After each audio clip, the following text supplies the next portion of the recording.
Hello. Hello. Okay. Sa nakaraang mga mensahe po natin, kung mapapansin po natin, yung pattern po ng mga characters na ginamit po natin, puro ho questionable. Ano ho? In short, puro undeserving, bad, and shameful people. Ano ho? Pero ang ending, when they received and confronted by the grace of God, lahat po sila na-transform, lahat po sila ay binago, at lahat po sila ay ginamit ng Panginoon to declare His forgiveness, His goodness, and His grace to all kinds of people. Kahit na may mga nagawa silang pangit, may mga nagawa silang karumal-dumal na kasalanan, may nagawa silang matinding pagkakasala sa ating Panginoon, pero ang bottom line, ang ending, they were forgiven because of God's grace. Ano po? So ngayon naman, ibahin naman natin yung bida natin ngayon. Ano ho? Dati ang bida natin, puro mga kontrabida, puro mga makasalanan, puro mga sablay. Ayan. Ngayon naman, ang gagawin natin ngayong bida, mabait na tao. Ayan. Kung baga sa pag-aaral, ito, nasa section 1, nasa top 1, ano to, with honor and with highest honor. Ayan. Kung nung nakaraan, ang mga bida natin, with shameful dishonor. Ano, ito naman with highest honor. Ano po? Okay, church, ang binabanggit ko pong bida ngayon sa ating kwento, walang iba po kundi si Nicodemus. Ayan, ano ho? So nasa John chapter 3 po yung ating yung ating mensahe, ano ho? At ang title po nito ay Being Good is Not Enough. Ayan, ano po? So nung nakaraan, evil, bad people, shameful people, scandalous people. Actually, hindi talaga enough yan at ayaw talaga ng Panginoon yan. Pero kung sila nga ganon, pinatawad ng Panginoon, siguro isipin natin, paano kaya kung mabait ako? Paano kaya kung siguro nagsisikap ako? Paano kaya kung inaayos ko yung sarili ko at nagpapakabanal ako kay Lord? Malamang siguro hindi ko na kailangan ng grace. Pero hindi ho mali po yung idea na yun Lahat po ng tao kailangan ng grace at biyaya ng Panginoon. Ngayon makikita natin dito sa kanilang usapan kung ano nga ba ang response at reaction ng ating Panginoon dito kay Nicodemus. Okay, so number 1, basahin po natin yung John 3:1. Sabi po dito ni John, Now there was a man of the Pharisees named, Nicodemus, a member of the Jewish ruling council. So ang pangalan ng bida natin, Nicodemus. Hindi lang siya Pariseyo. Church, remember, hindi naman po lahat ng Pariseyo masama. May mga Pariseyo honest and sincere sa kanilang ginagawa. Hindi naman po lahat ng Pariseyo mapagkunwari, mapag-ibabaw, hipokrito. Meron naman honest and talagang sincere na nandoon talaga sa sekta nila. So isa ito si Nicodemus. Ano po? So hindi lang siya Pariseyo na mabait, na honest and sincere. Isa rin siyang miyembro ng Jewish Ruling Council. So when we say Jewish Ruling Council, ang katumbas po nito sa panahon natin ngayon, siya po ay miyembro o kasama sa hukom ng Supreme Court. So biruin mo, legally, okay ka. Spiritually, since you are a Pharisee, okay na okay ka. So alam ni Nicodemus sa sarili niya, Oy, sanggandikit ako kay Lord. Oy, I am doing my best. Oy, Lord, I have done my assignment perfectly. Siguro yun ang pagkakaalam niya. So ngayon, ano ang ginawa ni Nicodemo? And listen to this, church. Tandaan natin na ang mga tropa ni Nicodemo ay hindi sila in good terms with Jesus Christ. Kung papaano galit ang mga oposisyon sa administrasyon, ganyan po sila ganyan ang turingan po ng mga Pariseyo kay Jesus Christ. Pero itong si Nicodemo, kakaiba ang kanyang turing kay Lord. He is a secret fan of Jesus Christ. Pansinin po natin sa verse 2. Ito po ang sabi po, verse 2. He came to Jesus at night and said, nagpunta siya kay Lord gabing-gabi. May tanong po ako sa inyo, bakit kaya siya gabi nagpunta kay Lord? Para hindi siya mapansin. Tandaan niyo mga kapatid, ang taong lumalabas ng gabi, ayaw magpakita yan. Tumatakas yan. Kung baga sa laro, nagmumunwalk yan. Kumbaga, nagro-roaming yan. Parang nag-i-invisible yan. Ayaw siyang makita ng mga kapwa niya, Pariseyo, kasi pag nakita siya, baka sabihan siyang traidor, galit ka na namin, hindi na tayo bate, bad ka, kasi tumatawid ka na doon sa kaaway. Ayan, ano ho. So, ganyan baka, siguro si Nicodemus, siguro tinitignan niya, uy, andyan ba yung mga tropa ko? Uy, yung tindahan ni sarado na. Ayan. Di ba tayo, pagka may ginagawa rin tayong parang sa tingin natin nakakahiya o baka makita tayo, ang ginagawa natin, nagtatago tayo. Tama po ba? Ano? Yun bang tipo ng naka-face mask ka, nakasalamin ka, nakasombrero ka, naka-face shield ka pa, nakakapote ka, parang hindi ka lang makita kung ikaw talaga ito. No? Tama po ba, church? Ano? Ayan, ano? So nagpunta siya kay Lord, gabing-gabi. At ang sabi niya, Rabbi, we know you are a teacher who has come from God. Nakita niyo yung kanyang pagka-address kay Lord. Of course, napaka-courteous naman, magalang naman. And in fact, tama yung kanyang tingin kay Jesus Christ. Yung kanyang perception o yung kanyang impression kay Lord. Tama naman eh. No? For no one could perform the miraculous signs you are doing if God were not with Him. Sabi gano'n. No? Ibig sabihin, alam ni Nicodemus na si Jesus Christ ay talagang sa Diyos galing.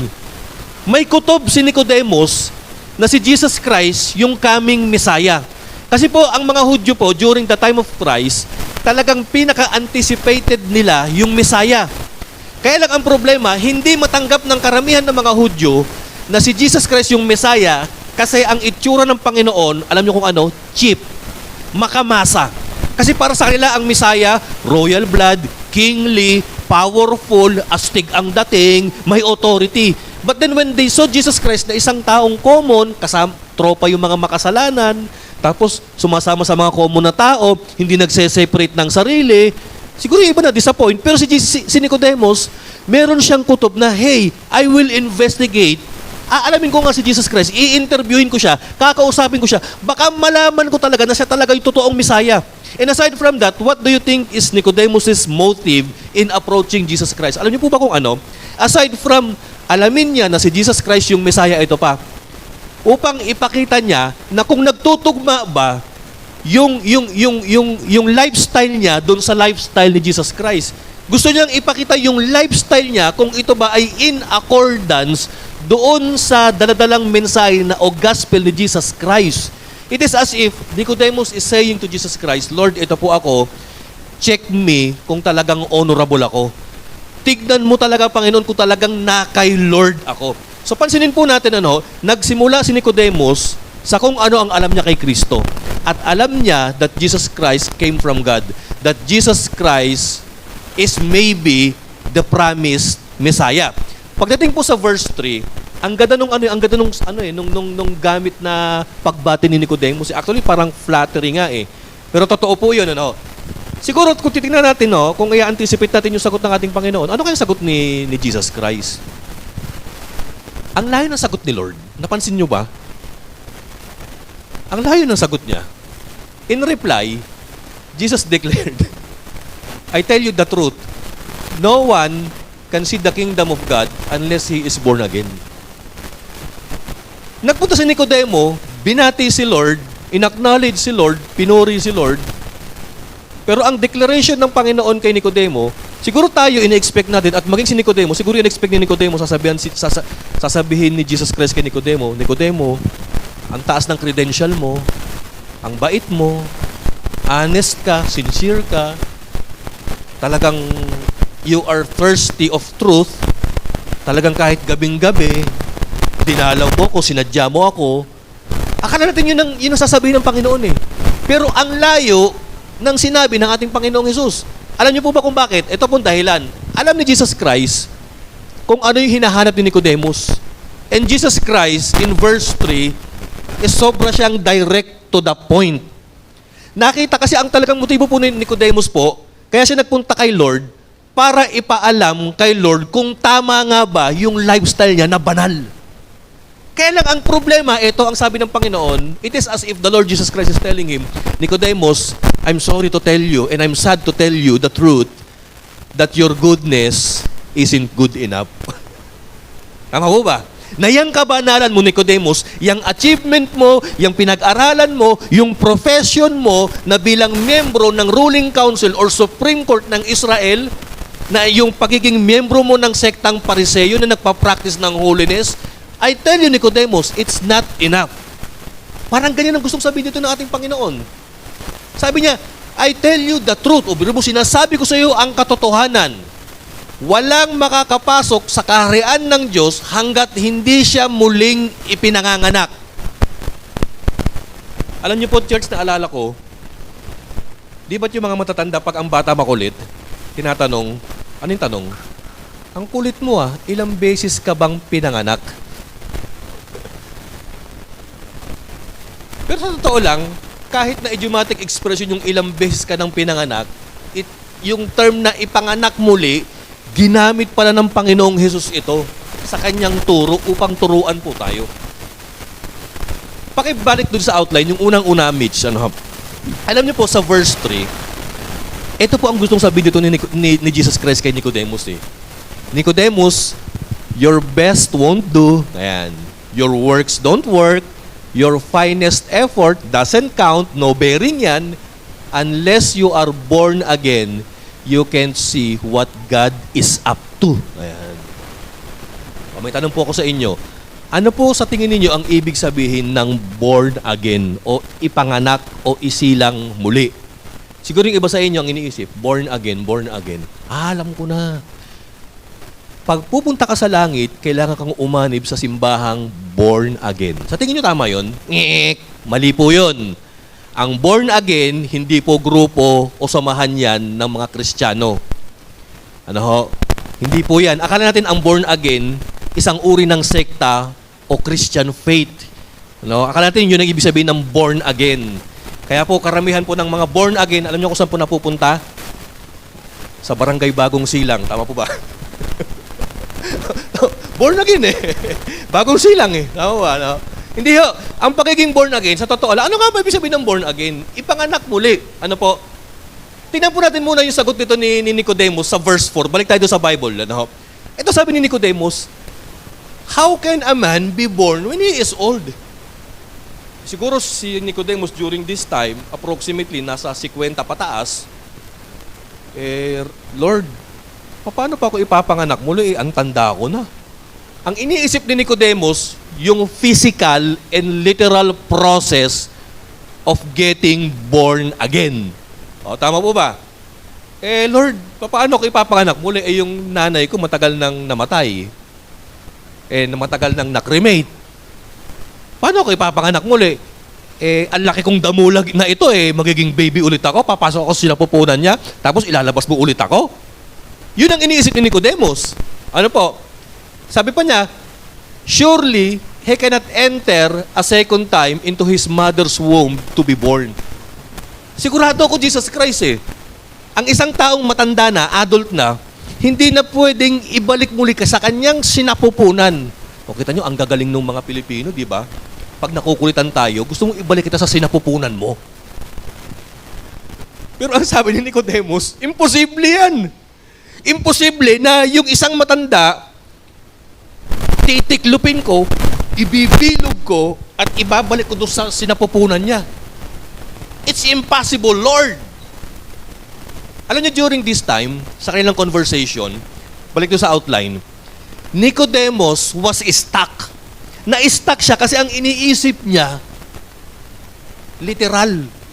Nakita niyo to, church? Ito, nakita niyo to. Ang nag-uusap, isang matalinong tao, isang professional, isang lawyer, isang spiritual leader, isang miyembro ng Supreme Court, samantalang ang kausap niya, karpintero. Pero mapapansin po ninyo, bakit yung karpintero pa, siya pa yung nagpapaliwanag sa isang miyembro ng Jewish Supreme Court during this time.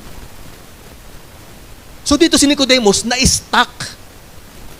Patay, ano bang pagkakaunawa ko? Pero ang maganda sa kanya, although he was stuck and he was confused, ang maganda sa kanya, he is also curious.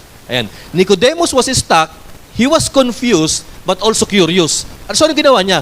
So he surrendered his agenda and tried to understand Jesus as best as he could.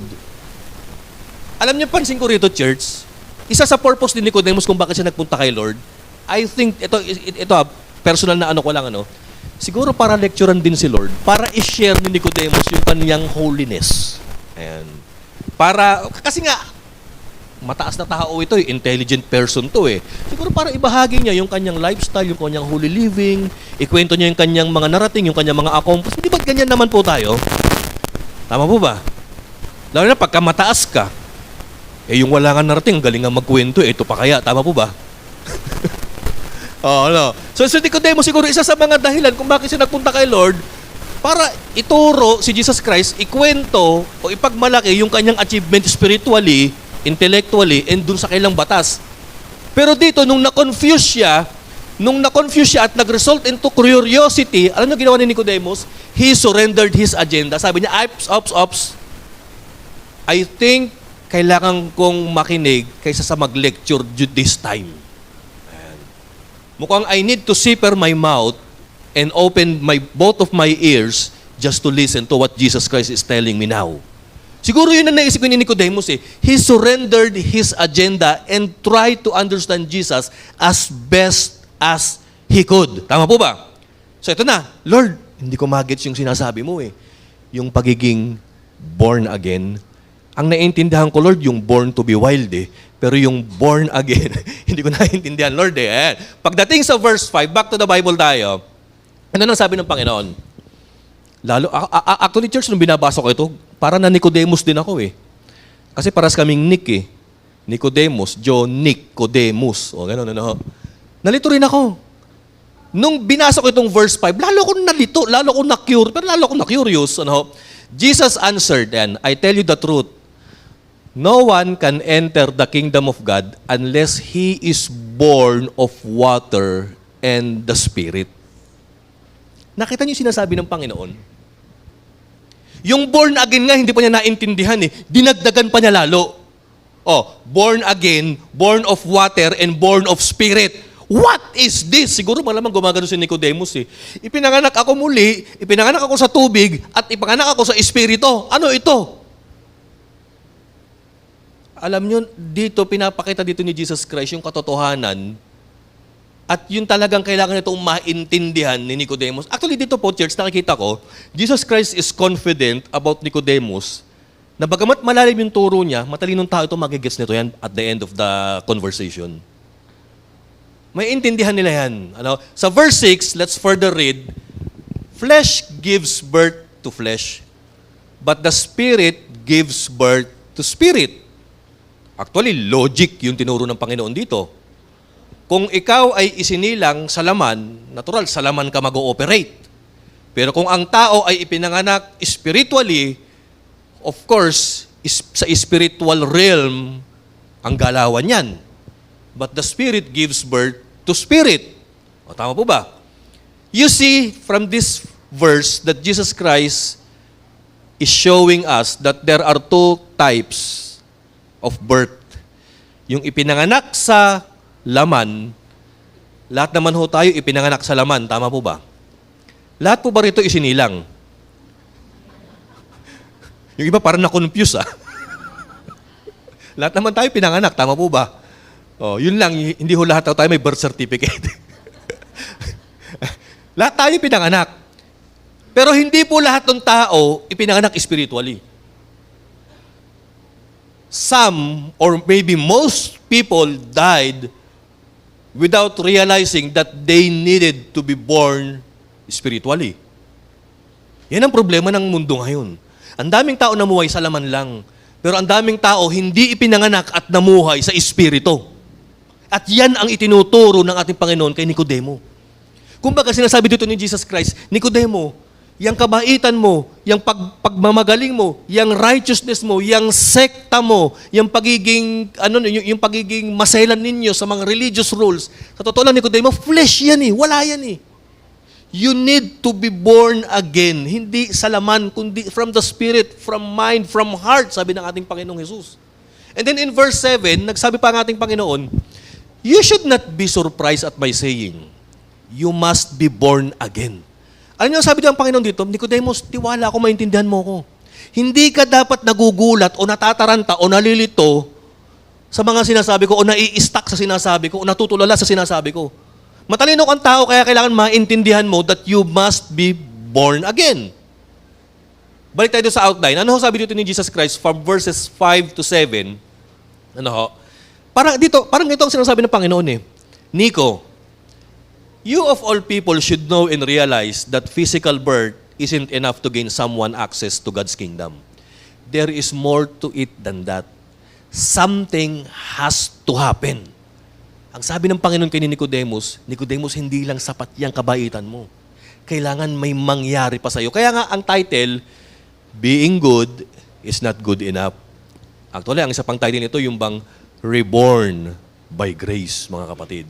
O ngayon, para mas maintindihan natin, yung term na born again, na binabanggit ng Panginoon Jesus at itinuturo niya kay Nicodemus, medyo komplikado, medyo parang spiritual ang dating at medyo idiomatic yung dating eh. Tama po ba? Pero kung titignan natin mismo yung salitang born again of water and spirit, ito makikita natin sa next. Sabi ko nga po, when Jesus Christ said born again to Nicodemus, alam niyo po ang ibig sabihin niyan? It is a spiritual process, not work of man. Kaya yung sinasabi ni Nicodemus na kailangan niyang bumalik ulit sa sinapupunan niya, mali ang pagkakaunawa niya. Ang pagiging born again, spiritual process yan, hindi physical process. Okay, next. Ito pa ho. Next slide. Ang pagiging born again, listen to this, it is a passive act. Pag sinabing passive, ano kabaliktaran ng passive? Active, di ba? Pag sinabing passive, wala kang gagawin sa prosesong ito. Basta let it go. Ganun ka lang. Let it go ka lang. It is a passive act wherein mom exerts effort. Ayan. She pushes, agonizes, and delivers. Therefore, spiritual rebirth requires a capable parent and not an able infant. Ang sinasabi dito ng ating Panginoon na kailangan mong ma-born again, ang gagawa ng proseso, Nicodemus, hindi ikaw, si Lord. May tanong po ako sa inyo. Lalo na sa mga nanay, pagka ang mga nanay ba nanganganak, sino ang active at sino ang passive? Ang active nanay, ang passive yung baby. Nung nanganak po ba kayo mga nanay, narinig niyo bang sinabi ng komadrona, okay baby, push. Sige baby, ilabas mo yung ulo mo, iangat mo yung bunbunan mo, isipa mo yung paa mo, baby, baby, come on. Walang ganun, church. Ang kausap ng komadrona, o ng obigayni, si mami. Mami, push. Sige pa, ibuka mo pa. Sige pa, iiri mo pa. Di ba ganun ang ginagawa ng komadrona? Hindi si baby ang kinakausap. Ang active during this spiritual birthing process, hindi po tayo. It is God. It is God who changes a person. It is God who transforms a person. It is God who is active in our spiritual rebirth process, mga kapatid. Tama po ba? Para mas maintindihan natin na talagang tumpak itong sinasabi kong spiritual rebirth na ito, malalaman natin, ito ang tanong, sino ngayon ang parent? Doon sa salitang again, di ba? Born again. Yung salitang again na ginamit na Greek term dito ni Apostol Juan, makita po natin Sige, next slide, Mitch.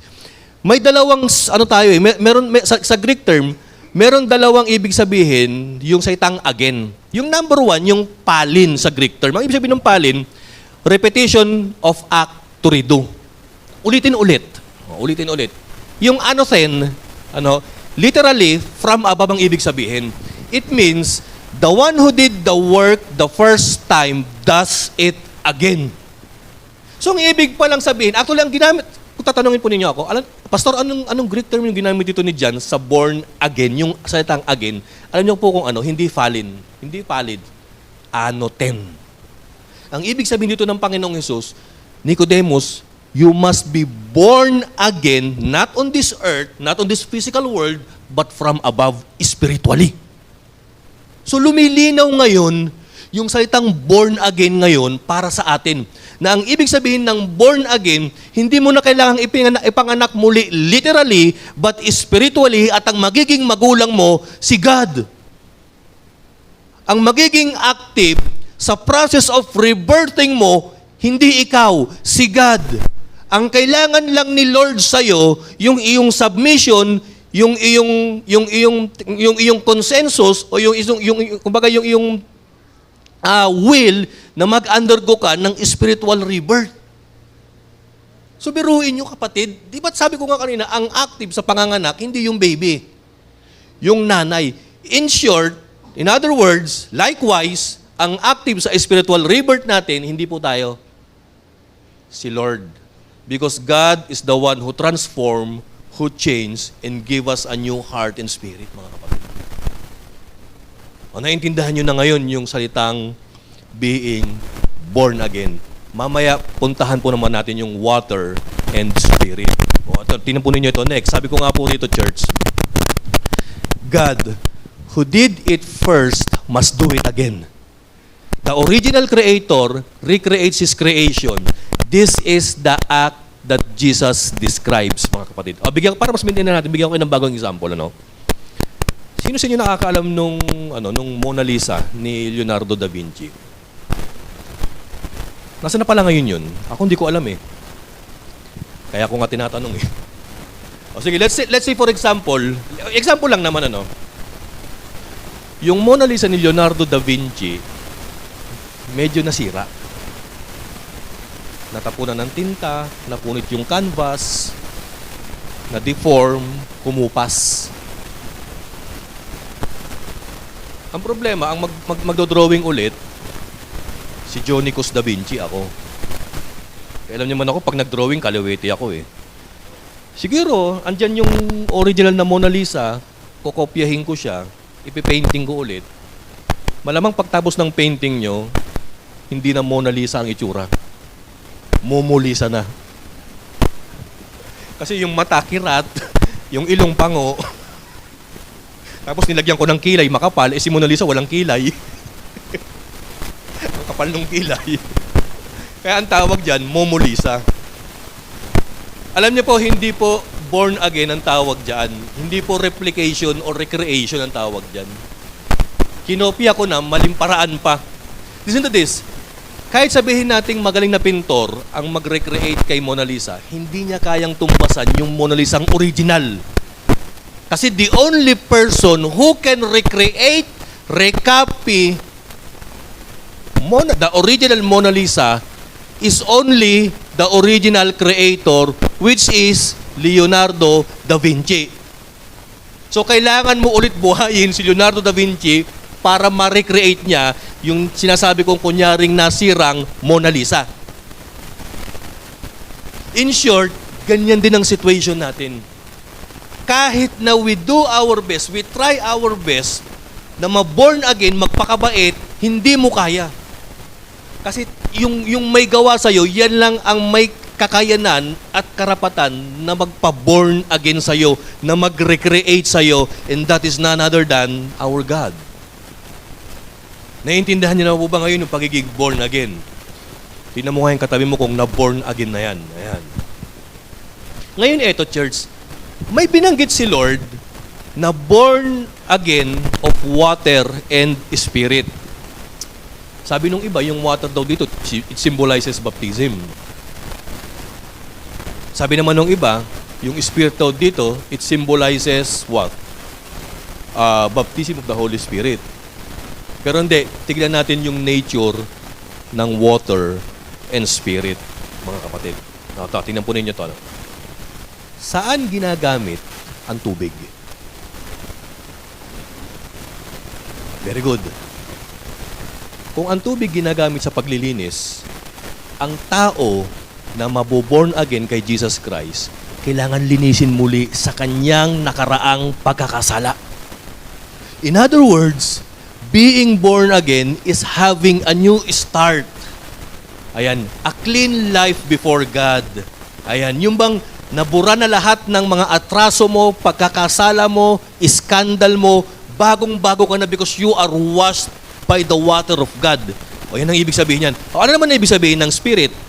Ang ibig sabihin ng Spirit, kaya kailangan mo ma-born again with Spirit. Ito, para pagdating ng future, the Spirit will empower, will encourage, and will help you persevere sa lahat ng trials na pwede mong makaharap.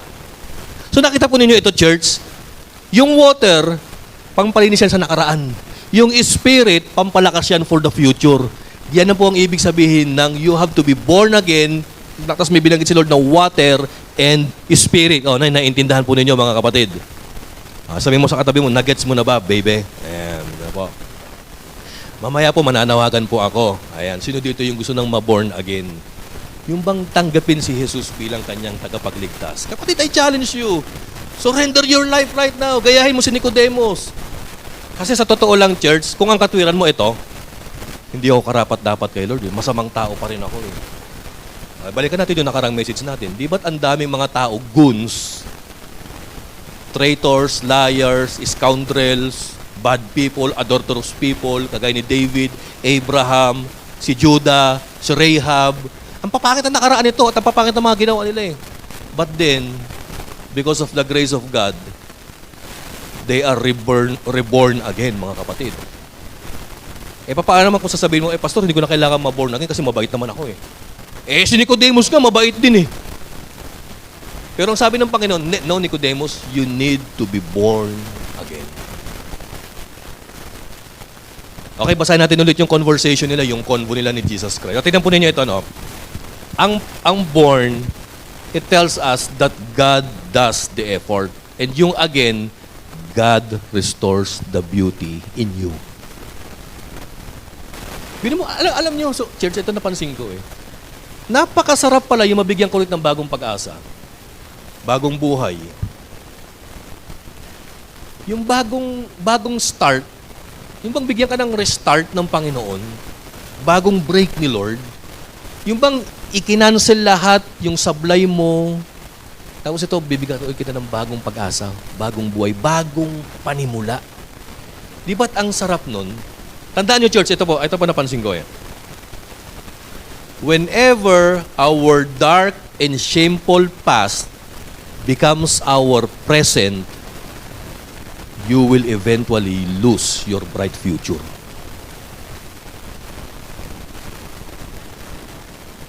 Pagka yung malagim, karumal-dumal at kahiyahiyang nakaraan mo, ginawa mong pang kasalukuyan, ako I assure you, you will lose a bright future. Kaya nga kailangan mong ma-born again eh. Kailangan mong magkaroon ng bagong restart, bagong panimula, bagong buhay, yung bang zero ulit. Yung bang, kumbaga dati, ang dai mong mali sa test paper mo, sasabihin sa'yo ng teacher mo, okay, kumuha ka ulit. Ang sarap kaya nung ganun. Alam niyo, nakaranas ako nung ganun. Nag-exam kami, ang dami kong mali. Pero you know what? Nagulat ako, pinaquiz sa amin ng teacher namin yung dati naming exam. Kaya yung mali, naitama ko na. Pero yung mali, alam kong mali, hindi ko na ginawa ulit. Ibig sabihin, ganyan din na ginagawa sa atin ng Panginoon.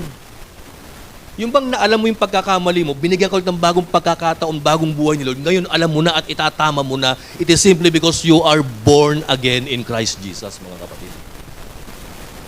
So let's further read. Sabi pa dito, saan tayo sa verse 8 na tayo. Itong sabi ng Panginoon. Actually, in-emphasize niya yung power eh. Ito sabi niya, the wind blows wherever it pleases. Yung hangin kung saan-saan bumubugso yan, kung saan niya gustong pumunta eh.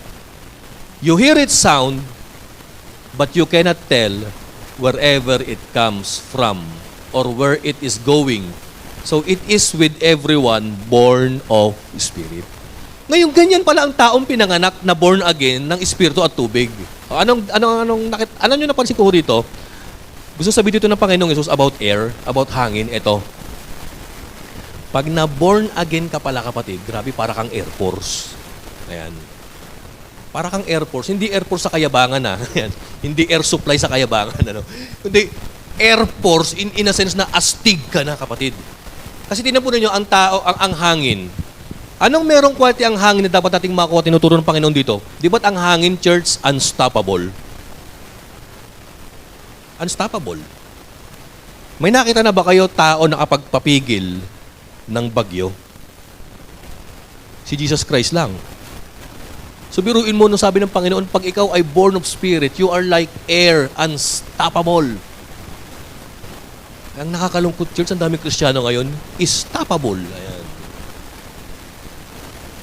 Pastor, di mo nakakatid ng cell group. Bahain, taas ng baha rito, hanggang dibdib. Yung pala dibdib ng bibi. Stoppable. Ayan. Ano pa? Stoppable tayo eh. Yung malapit, nagiging malayo. Yung madali, nagiging maerap. Ayan. Yung napaka simple, nagiging komplikado para sa atin. Stoppable tayo. Ayan. Pero alam niyo, church, ang taong na born again, dapat yan unstoppable. O, di ba? Kahit traffic, maglalakad ako, pupunta ako church. Ayan. Walang makakapagpa-stop sa akin kahit demonyo ang humarap sa akin. Dapat unstoppable tayo. Ano pa isang property ng hangin? Ito po yung unpredictable. Ano sabi ni Jesus Christ? Yung hangin, hindi mo nakikita yan pero meron yan. Nararamdaman yan. Dapat ang Kristiyano unpredictable din. Ayan. Alam niyo kung ano yung mga unpredictable qualities na dapat ng mga Kristiyano? Ito. Kasi pagka-predictable ka, ito naaalam agad kung ano ka eh. O, kita mo, mag-church. Late yan, late. Late nga dumating, oh. O, kita mo, ito predictable eh. Late na dumating. Sa likod uupo. Sa likod nga umupo, kapatid. Ganun yung mga predictable ng mga Kristiyano eh. Oo. Mag-o-operate na lalapin mo, lalabas na mag-CR.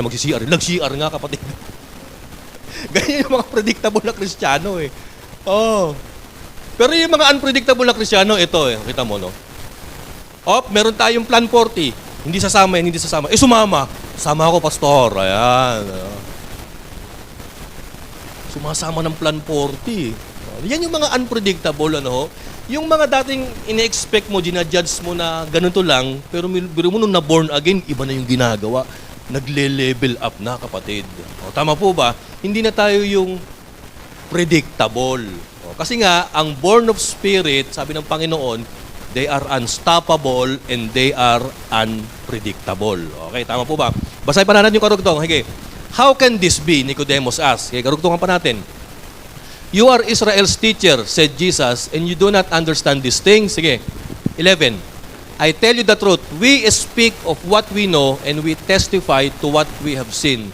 But still you people do not accept our testimony. Yan, verse 12. I have spoken to you of earthly things and you do not believe. How then will you believe if I speak of heavenly things? Sabi ng Panginoong Yesus, ano ka ba naman, Nicodemus? Sinimplified ko na nga sa iyo eh. Ngayon hindi mo pa rin maintindihan. Ayan. Actually, wag na natin ituloy yan. Kasi ang hindi dito matanggap ni Nicodemus, yung hindi pala good enough yung kanyang goodness. At ang hindi niya matanggap, that Jesus Christ is captivating, magnetizing, calling unworthy sinners sa Kanya at sila yung pupunta sa langit. Yun ang hindi matanggap ni Nicodemus eh. Pero ang maganda, talon tayo ng verse 16. Alam niyo yung 16? John 3:16. Dito na, alam niyo, napakaganda ng pag-uusap ni Jesus Christ at ni Nicodemus. Alam niyo ba kung bakit? Dahil sa kakulitan at kalituhan ni Nicodemus, binagsak ni Jesus Christ yung 3:16 na John, which is the greatest verse or the most important verse in the Bible. Basahin po natin. For God so loved the world that He gave His one and only Son, that whoever believes in Him shall not perish but have eternal life. Ano sa Tagalog po ito, church? Sapagkat gayon na lamang ang pag-ibig ng Diyos, sa sanlibutan, sabi niyang ganyan, nang sino mang manampalataya sa Kanya ay hindi maparusahan bagkus magkaroon ng buhay na walang hanggan. Alam niyo si Erning nung binasa ito, iba eh. Sapagkat hanggang ngayon na lang ang pag-ibig ng Diyos, sabi niya eh. Kaya ayo, tanggapin niyo na kasi pala niyo magkatotoo yan. Sapagkat hanggang ngayon na lang ang pag-ibig ng Diyos. Hindi, sapagkat gayon na lang ang pag-ibig ng Diyos. For God so loved the world. Right now, church, God is challenging us. You have to be born again in order for you to get into the kingdom of heaven. Sabi ni Jesus Christ kay Nicodemus, hindi mo magigets yung kingdom ko eh. Hindi mo mag-gets yung agenda ni Lord eh. Hanggat hindi ka naboborn again. Kasi pag naborn again ka, church, ang mababago sa'yo. Sa totoo lang, church, pag naborn again ka, tinanggap mo si Lord, nagpabaptize ka, wala namang mababago sa'yo eh. Pag ahon mo ng tubig, hindi naman tatangos ilong mo eh. hindi naman ulit kikinis yung mukha mo kahit kulubot na. Hindi naman ulit mangingitim yung buhok mo kasi kahit puting-puti na. Walang mangyayari sa'yo physically eh. Pero listen to this, I assure you, pagka inalaw mo si Lord na i-born again ka, ang magbabago, yung isip, yung puso, and eventually yung actions mo. Yan ang magbabago. Because you are now a born again in Christ Jesus. Tama po ba mga kapatid? O dito na tayo magtatapos. Meron tayong 3 lesson dito. Number 1. Doon muna, sige tuloy mo yung outline. Ayan. Listen to this. Number 1, eternal life isn't a reward for good people. Eternal life, sabi nga, it is God's gift and promise for all people who accepts Jesus. Tama po ba? Ang eternal life, hindi pinaghihirapan. Tinatanggap yan ng libre sa ating Panginoong Hesus. The only condition is this, naniniwala ka ba? Sinosurrender mo ba yung faith mo? O sinosurrender mo ba yung buhay mo sa pamamagitan ng faith mo kay Jesus Christ? Maraming tao naniniwala lang kay Lord pero hindi nagtitiwala. Tama po ba?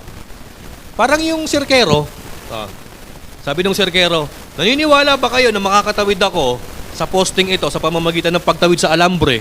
E di yung mga tao, sige naniniwala kami, galing mo eh. Tumawid yung sirkero, naniniwala. Sabi ng sirkero, tama kayo. Ito ngayon ang challenge ko. Sige, kung nagtitiwala kayo, pwede bang mag-volunteer? Ipapasan ko, itatawid ko pabalik sa kabila. Ay, hindi na. Ayaw na, hindi na. Yun ang problema eh.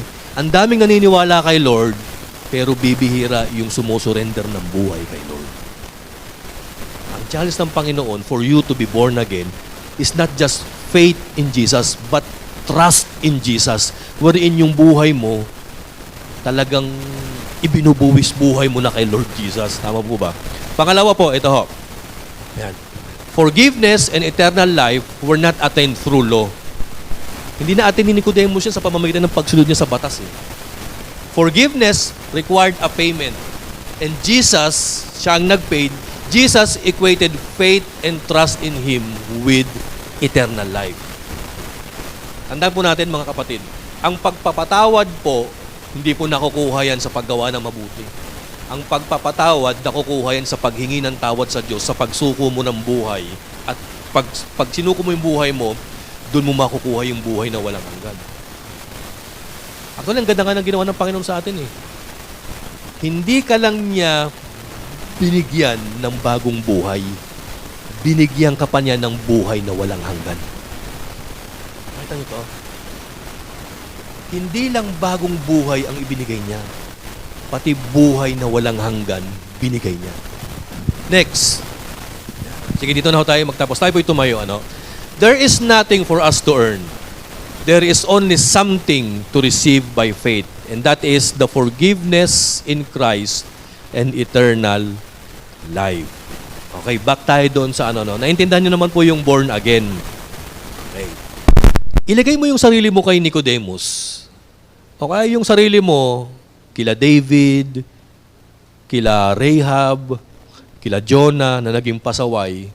Tandaan niyo, church, all people needed to be born again. Yung mga makasalanan, they were accepted by grace. Ito, magandang example natin, isang tao, straight, good, mabait, pero alam nyo, deep inside sa sarili ni Nicodemus, may napansin akong term na ginamit si Lord kay Nicodemus. Alam niyo kung sabi ng Panginoon? Nicodemus, dapat alam mo nga ito eh. Ano ibig sabihin nito? Yung sabi ng Panginoon, Nicodemus, of all people, you should know eh. Alam niyo, George, ito yung isang nakita ko dito eh. Isa sa dahilan kung bakit nagpunta si Nicodemus kay Lord, alam ni Nicodemus maging siya sablay din. Alam ni Nicodemus sa sarili niya na hindi niya pwedeng ipagmalaki ipagmayabang at ikwento kay Lord yung spiritual achievement niya, yung nagawa niya, yung paglilingkod niya. Kaya nga si Nicodemus, uhaw pa rin eh. Kumbaga sinasabi dito ni Nicodemus, Lord, I did my best, but my best wasn't good enough, Panginoon. Kaya nagpunta si Nicodemus kay Lord eh. And eventually, ang ganda ng nalamang sagot ni Nicodemus. Nicodemus, you must be born again. Nicodemus, for God so loved the world that He gave His only begotten Son, that whoever believes in Him shall not perish but will have an everlasting life. Siguro sabi ni Nicodemus, paglabas niya doon sa lugar na pinag-usapan nila ng Panginoon, siguro lumuluha, may halong disappointment pero may ngiti. Oh, alam ko Lord, sumablay ako sa aking goodness. Hindi sapat yung goodness ko, Lord. Pero maganda, nakita ko ang real path of righteousness. At nalaman ko, na-understood ko na yung real meaning ng being born again. Salamat, Lord. Alam niyo, church, minsan magtataka tayo, ano kaya ginawa ni Nicodemus after nito? Nagpatuloy ba siya sa pagiging pariseyo niya? Nagpatuloy ba siya sumama sa mga tropa niya? Of course, nagpatuloy siya roon. At hindi naman talaga siya naging lantarang disciple ng ating Panginoon. Pero you know what, church? Nung namatay si Jesus Christ at talagang dineclare na ng Roman soldiers that Jesus Christ was already dead sa cross ng Calvary, alam niyo, ang mga alagad ng Panginoon, lahat nagtakbuhan. Ang nakakalungkot, church, walang nag-claim sa bangkay ni Jesus. Alam niyo ba kung bakit? Kasi natatakot sila na baka sila isunod. Merong dalawang tao ang nag-stood up at nagpakita ng courage, boldness para i-claim ang katawan ni Jesus. Alam niyo kung sino? Isa si Nicodemus at yung kanyang kasama na si Joseph of Arimathea. Kasama niya sa Supreme Court yun, kapatid. Kumuha sila ng permiso kay Poncio Pilato para baklasin ang katawan ni Jesus. Kasi po sa totoo lang, church, si Jesus Christ namatay Friday. Sabado, Sabat, pahinga. Biro mo, walang magtatanggal niyan. Isipin nyo, nakakalungkot na makitang naagnas, nabubulok, nangangamoy ang katawan ni Jesus sa krus ng Kalbaryo, sa gilid ng daanan. Pinag-uusapan ng buong bayan, wala man lang bang nagbaklas dito. Biruin mo, no? Biyernes agad bago maggabi.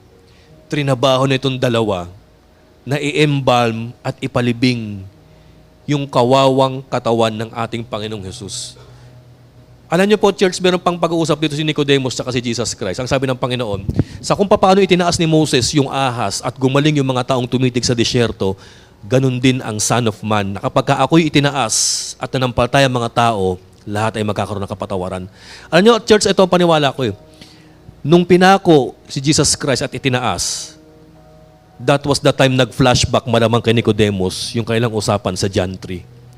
Siguro sabi ni Nicodemus, yes, Lord, nauunawaan ko na. And when he understood fully what Christ was telling him sa chapter 3 ng John, he acted with Joseph of Arimathea. Kinuha nila yung kawawang katawan at nilibing doon sa puntod, mga kapatid. Alam niyo, napakaganda ng ambag ni Nicodemus sa Christianity.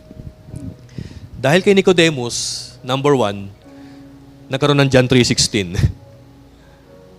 Dahil kay Nicodemus, ito pangalawa, na-prove mismo, kasi sila ang nag-embalm kay Lord eh, na-prove mismo that Jesus really died after His crucifixion.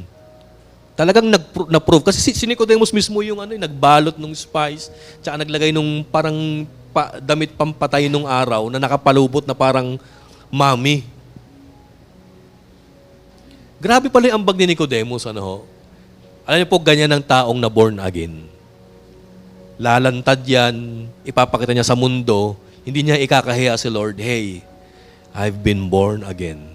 Ngayon, church, ito po, mananawagan po ako. Sino ngayon dito yung gustong lumapit kay Lord? Gustong magkaroon ng bagong paniwala?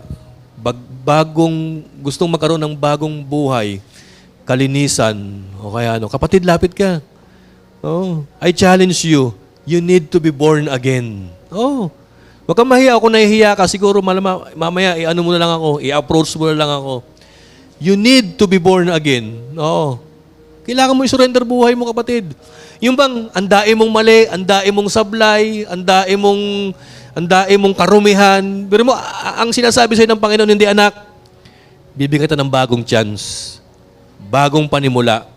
Kaya nga may tubig tsaka espiritu Water symbolizes cleansing of your bad past. And spirit symbolizes empowerment nang sa gayon, pagdating mo ng future, may panlaban ka sa mga temptations ng kaaway. Tama po ba? Okay po, sige po, tayo po yumuko, tayo po manalangin. Father, once again, O Lord, thank you so much for this wonderful day. Dahil minsan, Panginoon, ipinaalala niyo po sa amin na kailangan naming ipanganak muli, Lord. Lord, kailangan namin ng second chance. Panginoon, ang daming tao ngayon, Lord, nagsisisi sa kanilang mga poor and bad choices and decisions in life. Yung iba, Lord, nagsisisi sa course. Yung iba nagsisisi about relationship. Yung iba nagsisisi about sins and mistakes na nagawa nila. Dahil hanggang ngayon, Lord, they are suffering of the consequences of these poor choices, O Lord, na ginawa po nila, Panginoon. Pero, Panginoon, sa kabila niyan, Lord, nandyan kayo, nag-aalok ng proseso ng born again, Panginoon. Salamat, Father, dahil isa po kami, Panginoon, sa mga taong nag-undergo ng proseso ng born again. Tinanggap ka namin, we are cleansed by the water and we are empowered by the Spirit. Salamat, Father. And I pray na itong napakagandang mensahe po ninyo kay Nicodemus, especially yung John 3:16, ma-share namin, Panginoon, sa mga taong wala pa po sa inyo. Father, empower us by your Holy Spirit as we move on, Panginoon, sa next strategy na gagawin namin for your kingdom. Maraming salamat po. Ito pong aming panalangin. In Jesus' name we pray. Ang lahat po ng na-born again ay magsabi ng Amen. God bless, church.